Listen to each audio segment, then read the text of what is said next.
तो आज हम लोग डिस्कस करने वाले हैं कि इंग्लिश का सिलेबस। कल मैंने बोला था कि इंग्लिश का सिलेबस मैं डिस्कस करूँगा, ठीक है। ये मेरे हैंड रिटन नोट्स हैं और इसमें अगर आपको कुछ ऐसा लगता है कि सही तरीके से नहीं समझ में आ रहा स्पेलिंग, तो कल मैं एक और अपडेट कर दूँगा, ठीक है। अपने हाथ से बना हुआ नहीं, मैं उसको थोड़ा अपने सिस्टम में बना के वर्ड में लिख के पूरा का पूरा क्लियर करेंगे। लेकिन पढ़ना यही सब है, थोड़ा बहुत इसमें चेंजेस हो सकते हैं, तो कल आप लोग देख लीजिएगा शॉर्ट्स वीडियो कुछ, तो उसमें मिल जाएगा, ठीक है। तो सबसे पहले एक्चुअल में एक पहला जो टॉपिक है ना, पहला जो टॉपिक है वो हम लोग करेंगे प्रयास बेसिक नॉलेज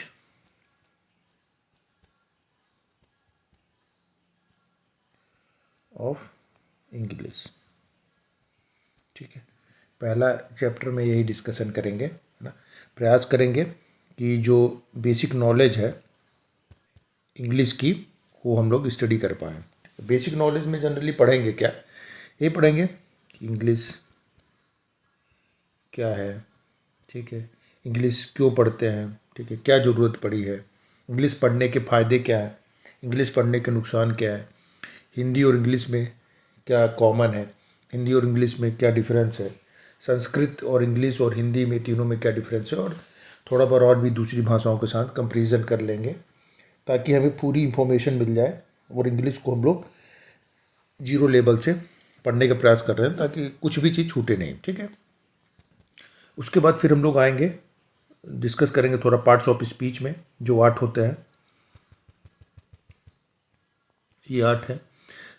वो मैं देखूंगा कि शुरू इससे करें कि टेंस और ट्रांसलेशन से करें, फिर वो हम देखेंगे, ठीक है ना। तो पहला चैप्टर ये भी हो सकते हैं, ये भी हो सकते हैं, इन दोनों में से ही कोई होगा। या तो फिर मैं यहाँ से शुरू करूँगा या तो फिर मैं यहाँ शुरू करूँगा, दो में से मैं एक ही चलूँगा, बीच में से और कहीं स्टार्ट नहीं करेंगे हम लोग। पूरा डिस्कशन करेंगे, ठीक है।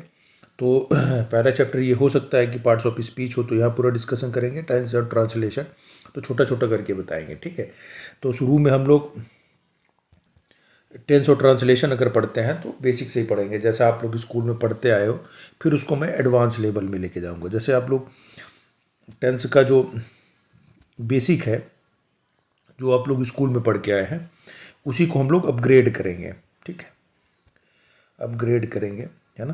तो वो भी आपका मेंटेन रहेगा और थोड़ा आपको सीखने में भी आसानी रहेगी। एक आपका रिदम बना रहेगा टेंस को, जैसा आप बचपन से पढ़ते आए हैं उसी में थोड़ा सा मैं कुछ चेंजेस करूँगा ताकि आपको टेंस आसानी समझ में आ जाए, ठीक है।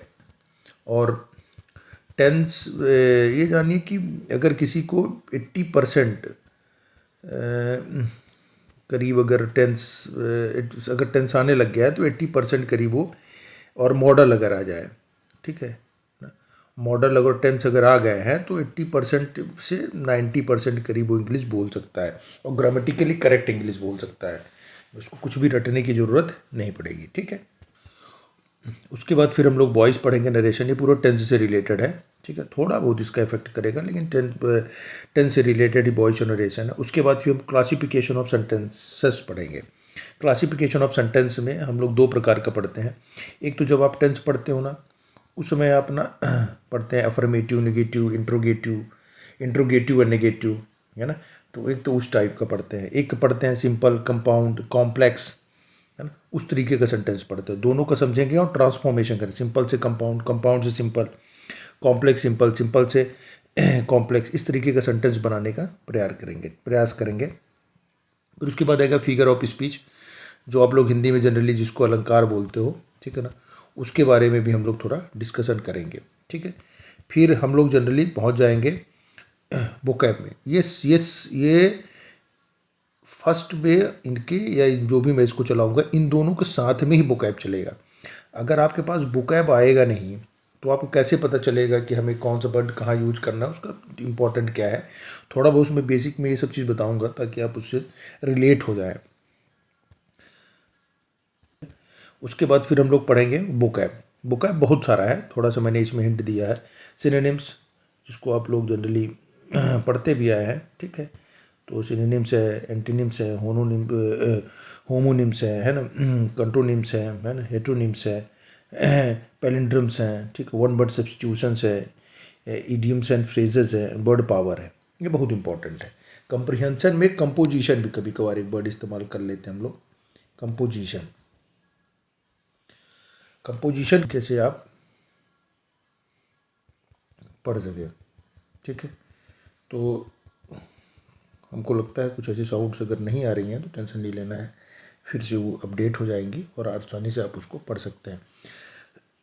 ये सिलेबस का ओवरव्यू है, मैं इसमें थोड़ा डिटेल में बात करूँगा कल या परसों में, थोड़ा है ना, आप लोग उसको शेयर करिए ताकि लोगों तक पहुंच सके, और इसमें अच्छा काम करेंगे। इस बार इंग्लिश का हम प्रयास कर रहे हैं, है ना, हम ट्राई कर रहे हैं कि आपको कहीं से भी इंग्लिश और सीखने की ज़रूरत नहीं पड़े। हर तरीके से हम चीज़ बता रहे हैं, इसीलिए हम शुरू से कर रहे हैं, सब चीज़ बता दिए हैं, कैसे पढ़ना है, क्या करना है। एक क्वेश्चन और आंसर्ड है कि जब कभी भी और कोई भी सब्जेक्ट पढ़ते हैं हम लोग, तो हमको कुछ क्वेश्चंस हमेशा ज़रूर पूछने चाहिए अपने से भी क्लास में, जब कभी भी। एक तो वाट, एक होता है वाई, एक होता है व्हेन, एक होता है हाउ। ये चार क्वेश्चन तो आपको आंसर करना ही करना है। What, what is English, why, why do you learn English, when, when do you use English, and how do you use English. ये देखिए, हमने बताया इंग्लिश क्या है, इंग्लिश क्यों पढ़ते हैं, इंग्लिश कब इस्तेमाल करते हैं, इंग्लिश कैसे इस्तेमाल करेंगे, तो ये भी इम्पोर्टेंट चीज़ें हैं, ठीक है। जैसे आप लोगों को मैं अगर बोलूँ कि एक सेंटेंस है, ठीक है, कि एक है मे आई कम इन, ये रोज़ इस्तेमाल करते हैं बच्चे स्कूल में, ठीक है। आप मे आई कम इन की जगह कैन आई कम इन लिख सकते हैं अपने दोस्तों के साथ, ठीक है। एक है आई एम कमिंग। अब इसको मैं अगर इंटरचेंज कर दूं, इंटरचेंज का मतलब कि कोई क्लास में लड़का एंट्री कर रहा है और बोल रहा है कि आई एम कमिंग, और बिना मैम के परमिशन के सीधे अंदर घुस जाए तो उसको पिटाई होगी।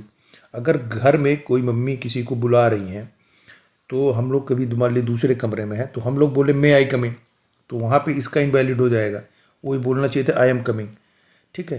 तो मेरे कहने का ये मतलब है कि इन दोनों का इस्तेमाल कहाँ करना है ना। तो एक होता है वेयर, है ना, वेन और वेयर दोनों समझ सकते हैं। पांचवा क्वेश्चन भी याद कर लीजिए, वेयर। तो मतलब हमें हर सब्जेक्ट में, है ना, इन पांच क्वेश्चंस का आंसर जरूर करना चाहिए, ठीक है। सबसे पहला है व्हाट, ठीक है, फिर इसके बाद है व्हेन, फिर उसके बाद है वाई, फिर उसके बाद है हाउ, और उसके बाद है वेयर। ये ऊपर नीचे हो सकते हैं, वो क्वेश्चन के ऊपर और आपके ऊपर डिपेंड करता है, लेकिन ये हमेशा प्रश्न करना ही करना है आपको। 1 2 3 4 5, 5 क्वेश्चन करेंगे तो आपको आसानी से अंडरस्टैंड करने में, कोई भी सब्जेक्ट हो, ऐसा नहीं कर रहा हूँ कि मैं इंग्लिश की बस बात है, मैथ की बात है, साइंस की बात है, सोशल साइंस की बात है, हिस्ट्री, जियोग्राफी, है ना, इकोनॉमिक्स, सब। अगर आप इन 5 प्रश्नों का उत्तर अगर फाइंड आउट कर लेते हैं तो आपके जो भी सब्जेक्ट होंगे वो सबसे बेहतर होते चले जाएंगे, ठीक है। होता है कभी कभार नहीं समझ में आता है, तो उसके लिए हम हैं और पूरे आंसर के साथ इसको आंसर्ड करेंगे, और उसके बाद फिर देखेंगे सबसे बेहतर तरीके से। अगर आप लोगों के और भी कोई इश्यूज़ है तो फिर आप हमसे डिस्कशन कर सकते हैं, ठीक है। और मैं इसको, ठीक है, प्रॉपरली वर्ड पेज में बना के मैं इसको शेयर भी कर दूंगा। थोड़ा इसमें कुछ मुझे ऐड भी करना है तो भी मैं कर दूंगा, और